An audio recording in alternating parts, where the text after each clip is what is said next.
Hi guys, welcome to Hoard, our first ever video on this channel. I'm Sam, this is Corey, and this channel, our page on Instagram, YouTube, and of course Facebook, is to bring you all things Lorcana. We're going to be talking about meta reports, tournaments, deck builds, all sorts of stuff. So follow along for more and see what we're going to talk about as we go through our journey. But today, Corey, what are we talking about?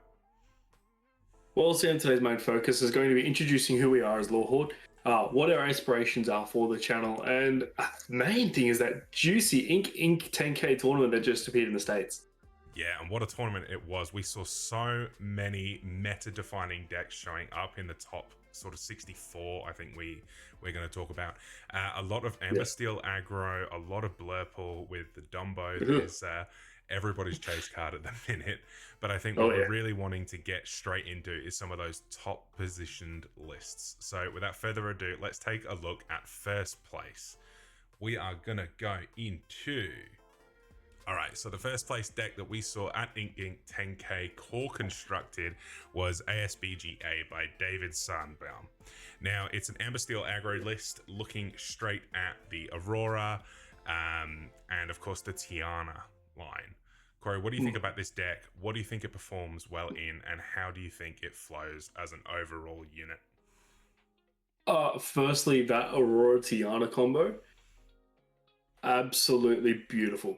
Being able to crack out that Tiana on turn 2 just to protect your entire board essentially for a very long time. It's great. And then with the addition of Lady and hell, even the new Nala coming in, it's created such a protection line and such an aggressive line to it too.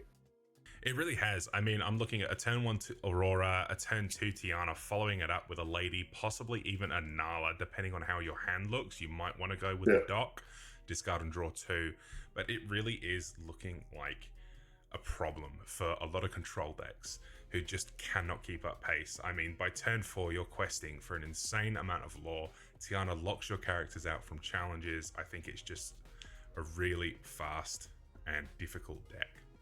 It's crazy how quick this one is. I watched a quick video of the gameplay for this deck, and to go from 0 lore, I think, to 12 in 2 turns. Yeah, it's ridiculous. I mean, I saw a gameplay where it was turn 1 Aurora, then Tiana came down turn 2. It was Lady with a Nala, and then what they did turn 4 was play Pluto and just completely lock their opponent out of the board. That's crazy. But one of the spicy things I saw in this deck was the addition of Rapunzel's Tower down here, which is that 2-cost location, 8 willpower, 1 cost to move there. And it gives all your characters +3 willpower as well. And I think you put Tiana there or a bodyguard, that's game locked out. That's Good done. luck. Good luck. Honestly, looking at this and then seeing the other decks we're about to look at later on, I can understand why this took out Blurple. Without a doubt. I mean, the pace in and of itself, the fact that you've got a couple of Petes in there just to prevent things like Into the Unknown, especially against that really fast Blurple deck that we're seeing. You've even got Snow White in there as a 2/2, but she cannot be challenged at all. They have to use removal. It's an insane combo. It's a very smart option to put her in, because even if they do get around the Pluto, they get around the Tiana, she's just going to sit there and keep questing. Oh, 100%. And then, you're really putting that pressure on for something like Hypnotic Strength to draw something in that you need. You have to in Blurple. I mean, it's realistically either Hades or Into the Unknown. That's pretty much the only way you're going to get rid of that Snow White. And then, of course, we have our typical Fire the Cannons and Strength of a Raging Fire removal as well added in. So nothing too expensive, but still very, very powerful, especially in a post-rotation meta. Oh, mate, this post-rotation meta has changed the game. Getting excited. I know. I mean, I'm glad, and this is a hot take, but I am so glad to see the meta shift as drastically as it has. We've seen Amber Steel throughout the first chapter all the way through to Reign of Jafar be so dominating with that traditional Steel Song line, and then obviously it evolved into, you've got Prince Naveen, you've got Namari, you've got Beast Tragic Hero, all in the one deck, just really taking it home and locking your opponent out. But now with the rotation change, it's just so fast, aggressive. And the thing that I really love about this deck is that bolt. Playing Tiana turn 2, then that bolt coming in exerted on turn 3. it's just disrespect on top of disrespect, right? Tiana's going to lock it out. It's a 0-4, but you need to pay 3 to challenge. And there's not a lot of characters on turn 2, 3, even 4 that can just straight away hit into it. And I think that's really a nice little spice right there. It is a bit of spice, and it's no surprise to me that this thing came first. I mean, in a $10,000 tournament, you really have to bring your A game, and I think David really, really did with this build. Oh, definitely. Congrats to him. Yeah, congrats to him. And I think we'll take a look now at the second place, and of course, it is Blurple. We've got Blurtle Like a Turtle coming in by Doug Rice, who took home second place at Ink Inc. Yeah, I know.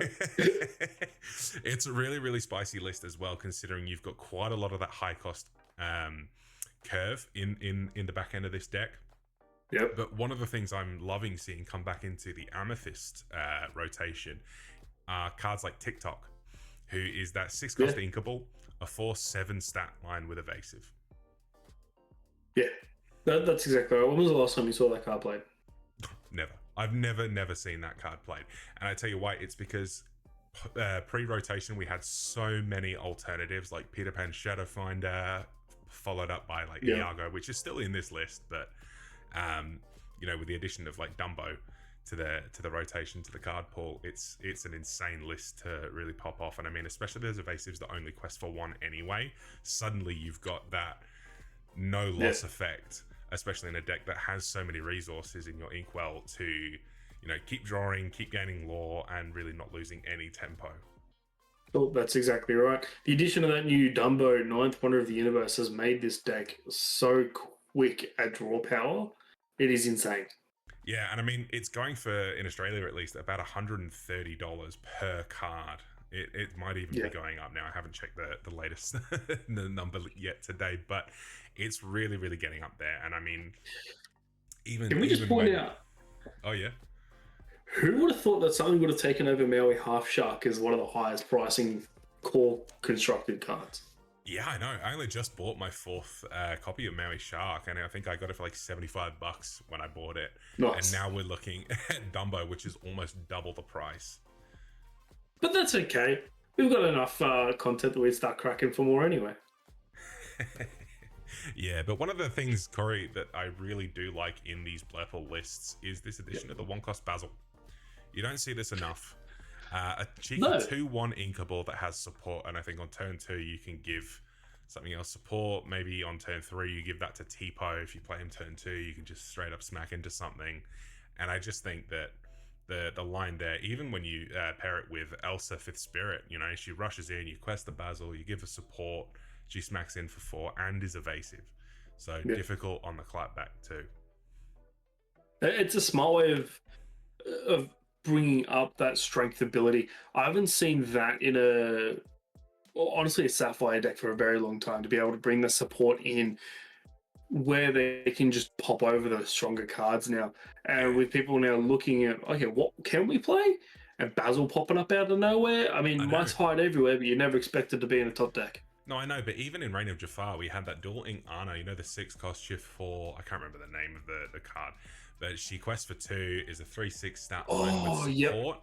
And if you have a character named Elsa in play, you can draw a card as well. So I remember a lot of people in the Blurple days of set 8 were playing the Ana and then passing on to that Elsa on turn, you know, maybe 6 or 7, just to really, if they didn't have Hades, but just to really hammer in the fact that Elsa can then hit for 5. And you still don't lose any tempo because your hand is again refreshed. Your Elsa is replaced by the Ana questing, and I just think that was a really cool play. I still see that play as relevant going into the next meta, but when you're looking at a list like this by Doug, it really is just testament to thinking through what you're going to do and really playing to your own strengths as a TCG player.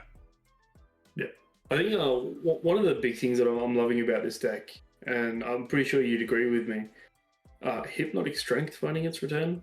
Hypnotic Strength, honestly, I think is one of the most bad manners cards out there, because when you've got a meta comprised of a lot of Amethyst Steel players that are missing out, you know, they're going, my Madam Mims are gone, my goats are gone, what are we going to play? Well, they're going to look at illusions, those overstated illusion cards. And I mean, I've seen some Amethyst Steel lists coming up on Dreamborn that are, you know, you've got the Raja, you've got the Cobra, you've got the Iago, all of those like really overstated, lower cost inkable cards. But then if you play Hypnotic Strength and give one of their characters the +2 challenger, gone, right? Bad Manners, it's a quick response. It's something that you can really benefit from. But even if you want to, give it, obviously the main benefit is giving it to one of your characters. But, the Bad Manners element of it is there. It's a good way of saying, I don't like that card, bye.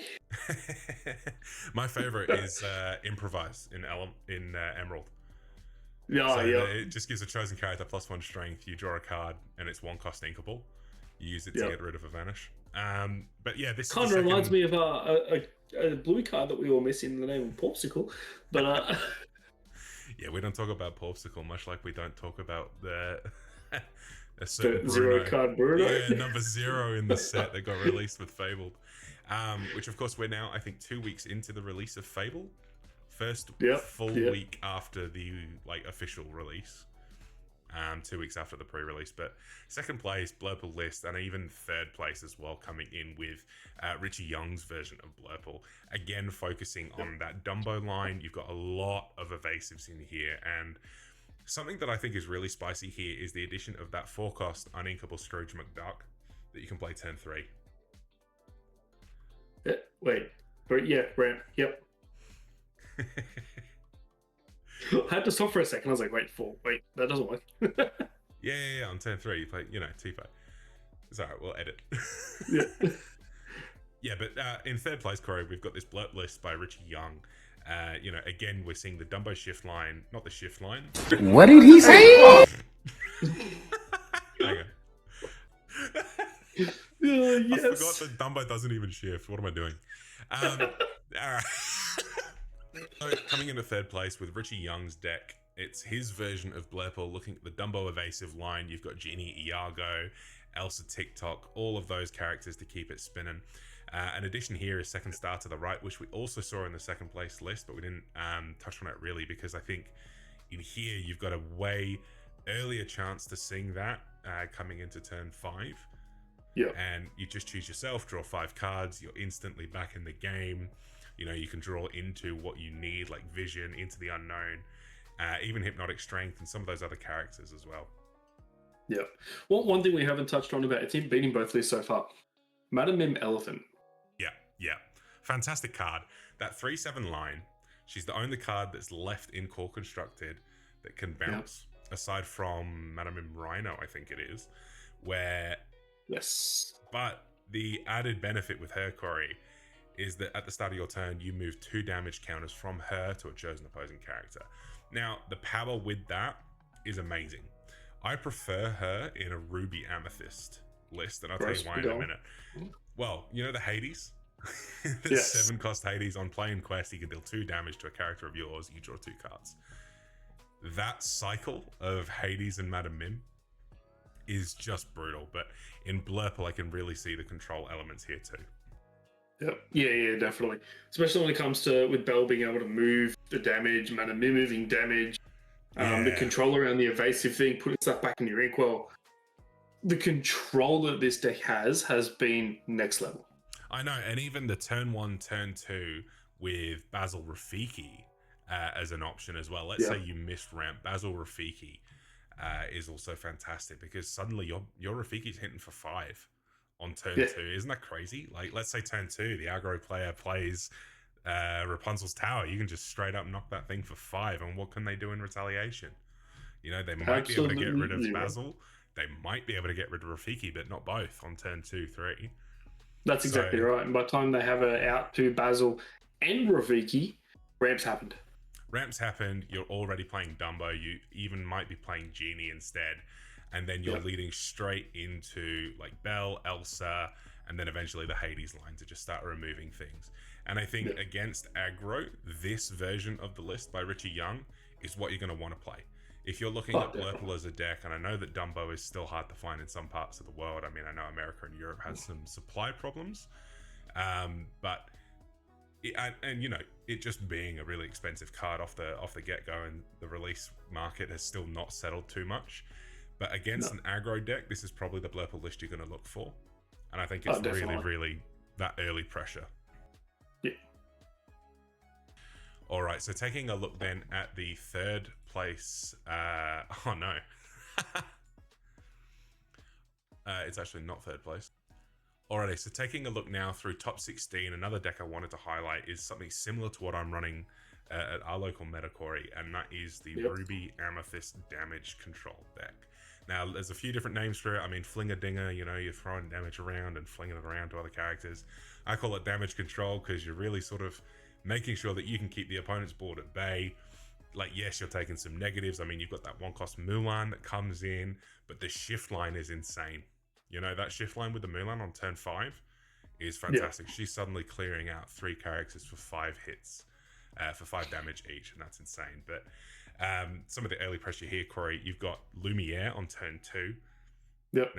Now that card is so underrated as a card.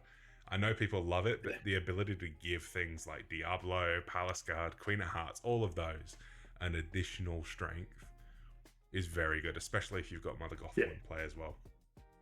Well, that's true, and one of the good things that I personally like about Lumiere is the fact that it stacks. So if you've got 2 on the field, you're immediately giving Diablo 2-1, and then he can start swinging at things.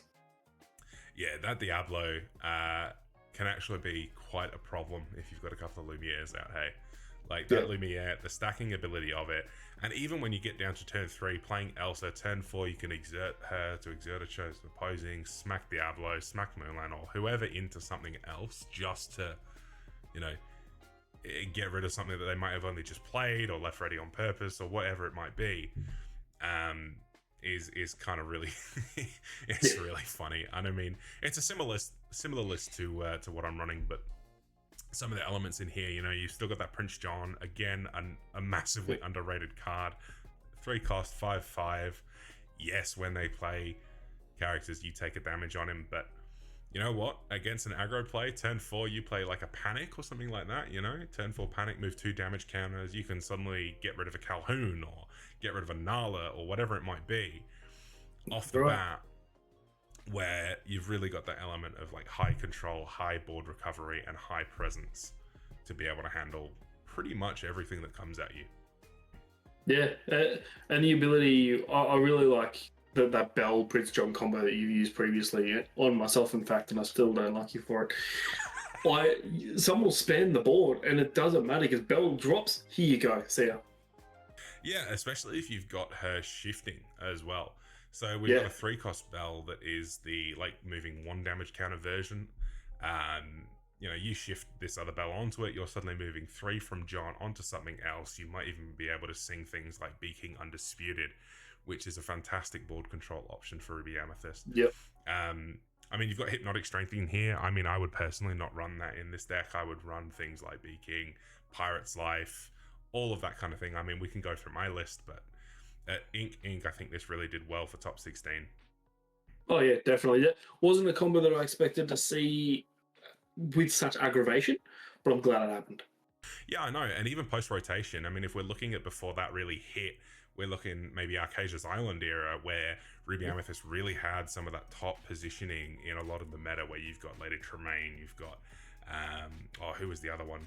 Madame Medusa, all of that kind of thing, where they are really, really just hammering in that, no, I'm here on the board and you're not.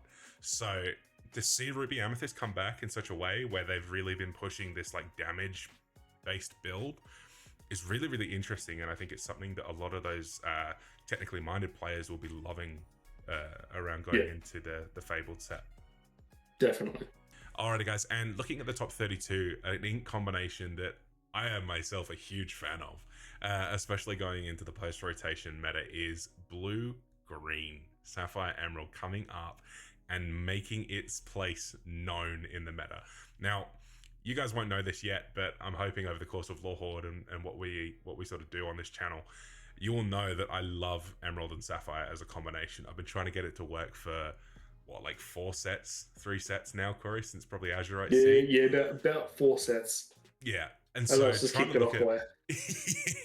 to look at how to get it to work really, really well with that control-based play style. But looking in the top 32, we saw things like this deck by Justin Crum. Again, you've got that Basil with support coming in as a 1-drop. You've got the Clarabelle. and the shift line. Pleakley Tipo for ramp. Something interesting that I haven't considered yet in my version is this Aurora that gives everything ward, especially when you're playing against things like Blurple, with Into the Unknown, Hades, all of that stuff. You can protect your things. But this deck is, at its core, about being as tricky as possible, annoying your opponent, and just keeping your board full and their board not. Yep, pretty much. Yeah, So, that addition with Aurora Dreamweaver, that's incredible. I personally love that deck as a player myself. I love that card because it just stops your opponent from doing a lot of things. I recently used that in a Ember Sapphire build with Tiana, and essentially just locked my opponent out from doing anything. I know, it really just stops any of that action-based play. I mean, you're looking at a Ruby Sapphire deck the other week where it's really action-heavy. You know, you've got things like, what are some of the action? I don't even remember now, but you got some of these really big action-based decks, even Ruby Amethyst, like Action Burns, where you really want to choose the opponent's characters, but you just can't. You know, Ward is such a strong ability, and I think it needs to be utilized more. I mean, last set I was looking at the sort of Big Hero 6 shift line, if you remember, as a deck idea, where everything has Ward, but not only that, it all gets evasive if it's shifted. So it had the Clarabelle, it had the Hero Hamada, it had the Fred, it had Baymax, all of that really cool stuff. And like, Corey, tell them. It was gross and probably one of the most trickiest decks personally I found to get around. The way that you pilot Emerald Sapphire, especially starting from that line of stuff as well, I watched, even shout out to our resident Ruby Sapphire player, I even watched Kev try and get around it, and he struggled, and he's good. He still beats me every time we play, but yeah, it's one of those decks that I think really can just throw your opponent off because it's a combination that not a lot of people are seeing. And I mean, that's going to change now going into the Fabled meta, but before that, it's just something that a lot of people didn't really consider to be as effective, as competitive. But when you're looking at ramping as fast as you can, shifting that hero, shifting Clarabelle, and then start to sing things like You're Welcome, Mother Knows Best, Under the Sea, which is by far one of my favorite board wipes that is still legal. You know, we'll miss Be Prepared. If you're a fan of a kind of villain, you'll sing it.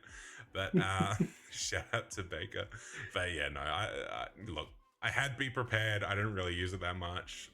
I had it used against me a lot, and you know, big shout out to Kev for that trauma. But the main thing I'm loving to see with Emerald Sapphire is that it is such a versatile but controlling deck. You've got an ability to search through your deck with things like Vision, Sail, even Develop Your Brain that got reprinted. You've got Heads Held High to make Under the Sea just that much more effective. You've got Your Welcome, Bend to My Will, Hades, and obviously this Donald Duck that got reprinted, which I think is really great. But one of my favorite two cards in this deck, which I use, are John Silver, the reprint legendary from set 1, and the Basil that you can see here in Emerald as a 7 cost. He's a 5/4 stat line quest for 2. On play, bounces something back to the hand. You can choose your own if you want to bounce Hades back and do him again next turn, but on his quest, your opponent discards a card at random, and I think that's really powerful, especially late game when your opponent might not, you know, like have much left in their hand, or you might put something there deliberately if they're top decking and then quest him, and you know, really great removal. Yeah, definitely. Well, what I'm interested in seeing is that John Silver legendary that was in set 1. I personally didn't see much of that being played, and was one of those cards that I questioned why did it get reprinted. I'm starting to see why. You know what? I said that too. I'm not immune for it. You know, when I saw that a lot of the reprints were going to go the way they did, I was like, oh, you know, I was a bit hesitant at first, but then seeing this John Silver in action in Singapore, there were some tournaments there in Singapore that they were playing where they were only doing a set 5 to 8 format in preparation for rotation, because I think they got Lorcana quite late. They did. I believe they missed the first 4 sets. I think they did, and it was after Australia, or around the same time as Australia got it released, where they really started getting into the scene.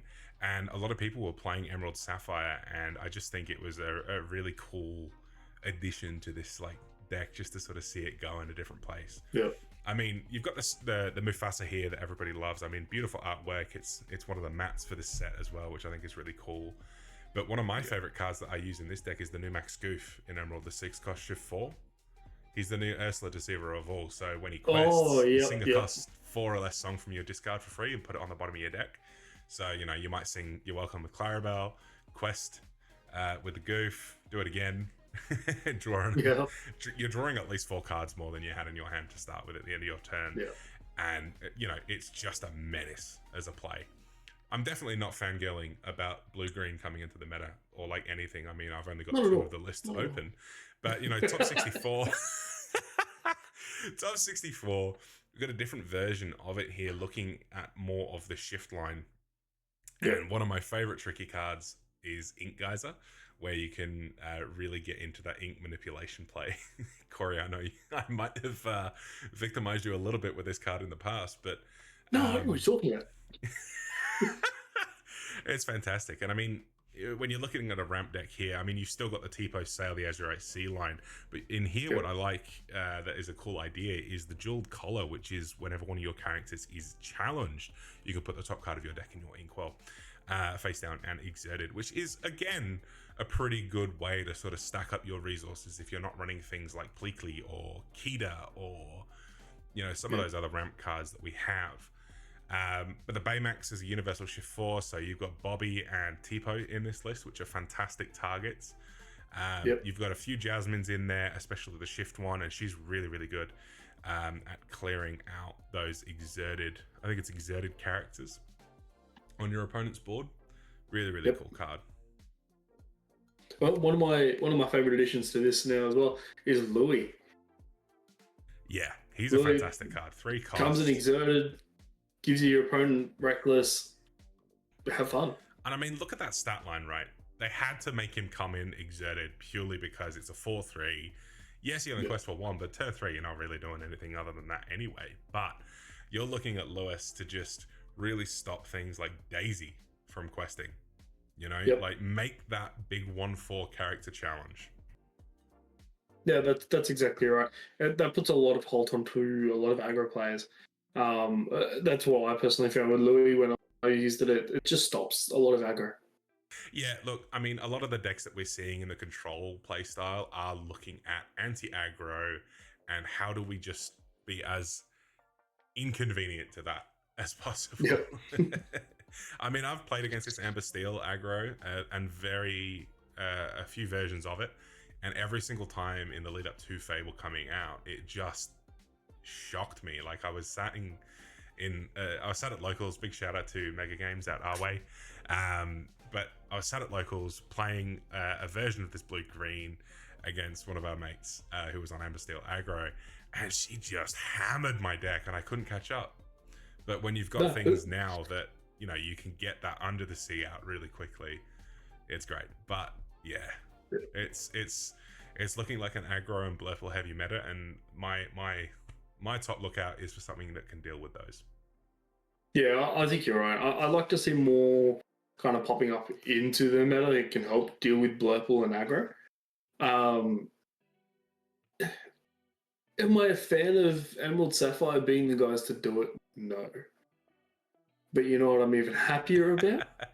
That there's no Ruby Sapphire coming around. Oh, mate. Gone are the days where we have to be worried about Sisu, the other one, Be Prepared, all of that fun stuff. Yep.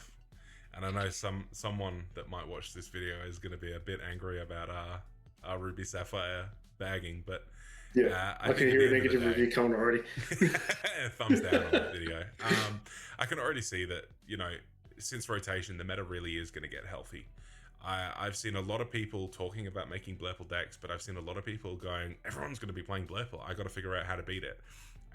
You know, I'm one of those people, but that's just because I don't tend to go with like the meta of meta decks. I go with something that's just going to be fun for me to play, but also just to be like as kind of inconvenient to the people that do play the meta as possible. Because for me, it's not always about winning; it's about having fun and being that's exactly right. I mean, yes, you're definitely a menace. It's not my fault. I was just born this way. All right, Gaga.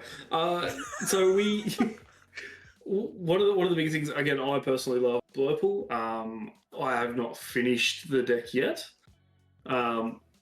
But it's one of those decks that to me it just seems like a lot more fun than playing your traditional Ruby Sapphire because it makes you think. I mean, yeah, you're dead right. I mean, a lot of those decks that we're seeing now, especially the Blurple plays, where you're having to think maybe 2, 3, even 4 turns ahead of the aggro players or most other opponents that you're going to be facing off against, are really coming into the meta because people want that like technical play style. They want to be able to really think and build their deck to how either their brain might work or like how they want the combos to just pop off. And I'm really loving it. You know, it's really good. But definitely. Meta's changing. I know it's changing, but even looking at the rankings here from Ink's 10K constructed, the amount of blue purple is just concerning. I mean, don't get me wrong. The elephant in the room is it mattered me, but becoming such a popular deck so quickly, it's going to be. Blimey, I didn't realize it was that many. Becoming so popular so quickly, other people are going to find ways around it. Yeah, that's the thing, right? So if you're going to have this deck and play style that is just going to shoot card cost up, it's going to be everybody wants to play it. You're going to have that subsect of the community that really wants to find a way around it. They want to find a way just to hammer it home. And something I love that I've seen a lot of people do is they want to do that, but on a budget, right? Like the thing for Lorcana for me is that it's not about spending huge dollars on your deck. The thing that makes a great deck is the player. You know your cards, you know what you're likely to draw, what you're likely to go up against. If you know the game, if you practice enough, then I think no matter what you play, you'll be fine. And 100% agree with you. Yeah, it's that kind of play that I love as well, where it's like, I remember building this Christmas themed deck around the Queen of Hearts damage. Again, a damage-based deck. Where I think it only ended up costing me like, I don't know, $25 to put it all together. Where it was when Duel Link cards were just introduced and the Queen of Hearts was like, oh, look, you can lock somebody out of the game. You know, you play Queen of Hearts, then King of Hearts, damaged characters can't challenge yours, the game's done, right? The thing that didn't account for was Steel Song. Do you know what though? It did beat it. You know, I had Vision Slab in there, and then when they went to play Rapunzel, no, doesn't matter. You cannot remove it. What I'd like to see with that particular build now, we don't have Steel Song. Yeah, no.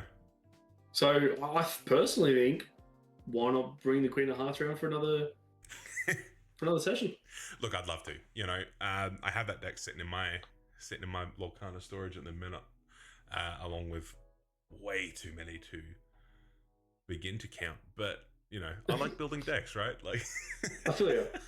I mean, you can see my folders behind me. You can see the folders. I mean, behind me is obviously just my other hobby, but I've got a big wardrobe full of all things Lorcana off to the side of me there, and like the amount of just bulk cards where I've gone, I need to put an order in for this single and this single because this is going to be broken and this is busted. Big shout out to the guys down at Card Hub Australia, by the way. I get my singles from them, but I saw blessings in they've seen my name enough times in their system to go, again, he must be building another deck again. Like, it was only last week we were doing different colors, you know? Like, it's either you're building new decks or this guy's got to have it in his get hard.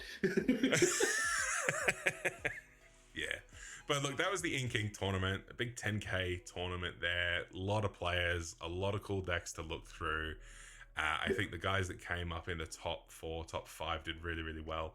Difficult matchups, man. Like, you got the aggro Blurple really coming in as the top, even the top 8. Most of the decks in the top 8 are all of the decks in the top 8 are Blurple and Amber Steel. But yeah, look, we've got a lot there to really think about. And I think the meta going forward from this point on is going to be pretty interesting. Blurple. You're going to have a lot of people going through Blurple, and I think you're going to have a lot of people looking at, how do I beat Blurple?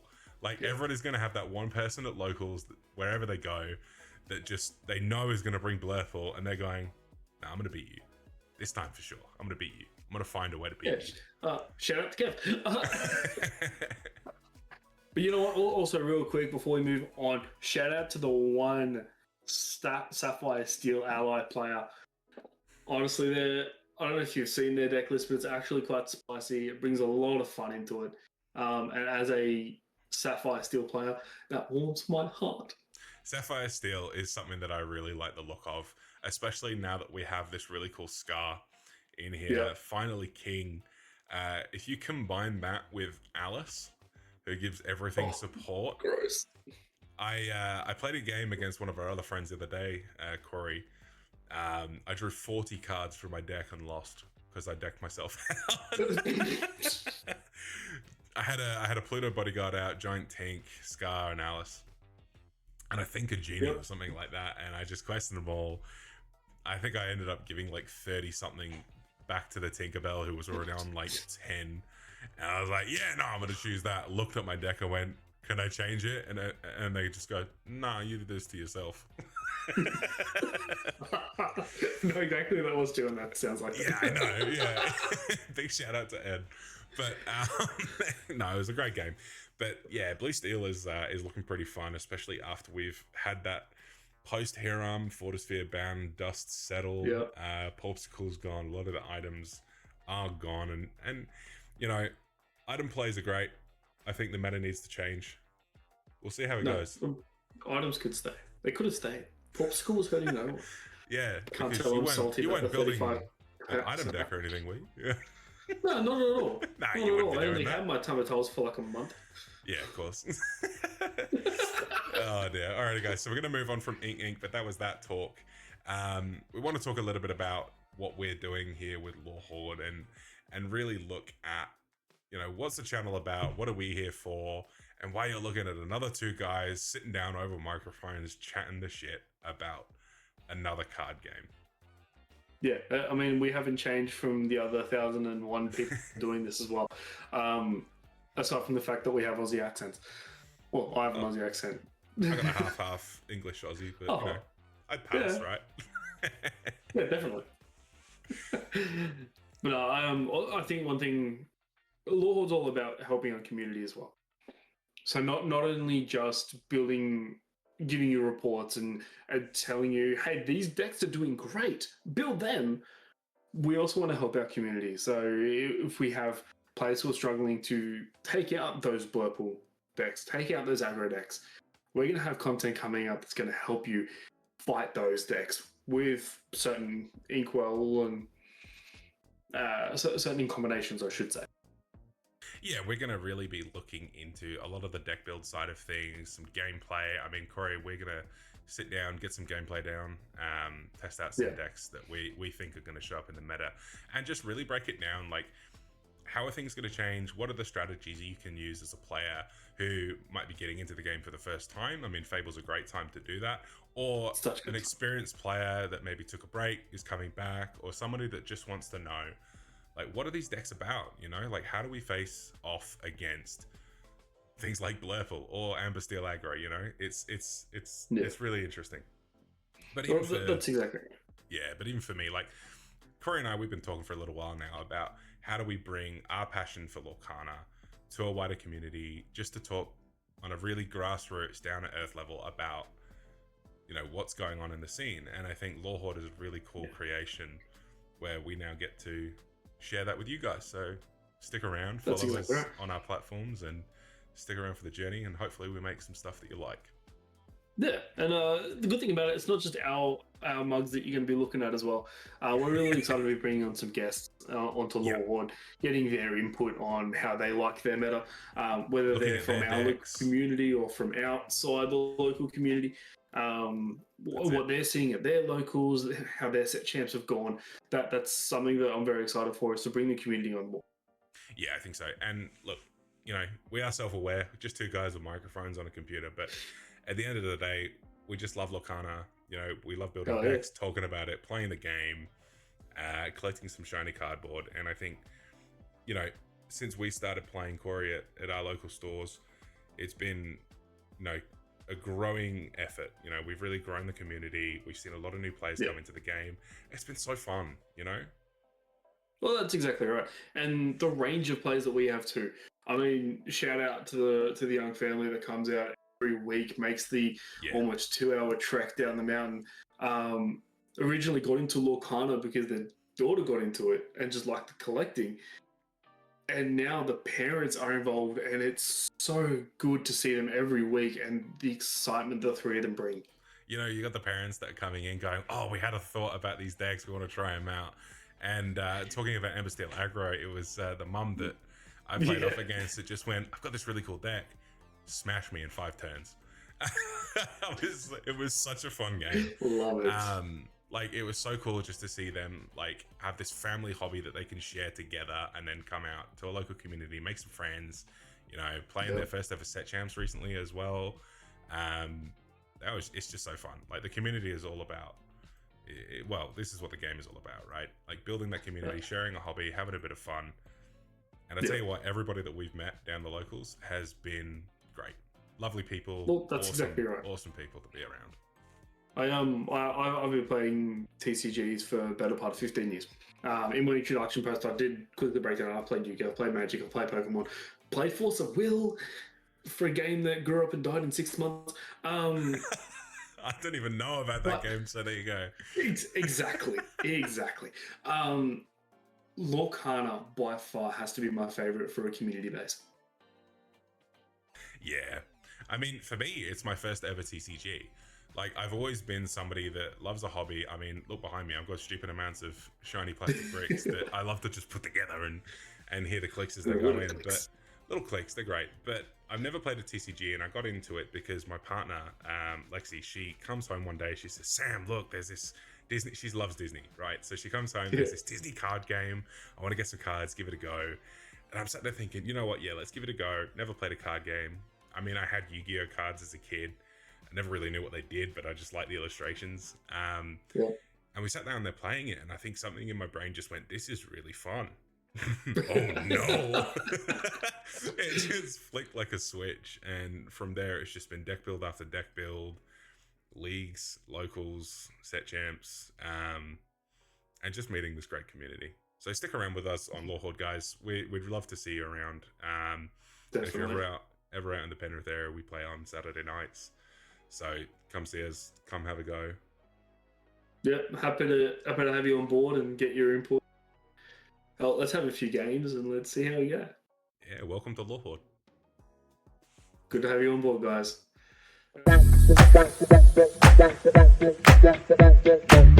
Oh, and by the way, guys, like, subscribe, share around if you can. We'd appreciate it. Hit the watch now button.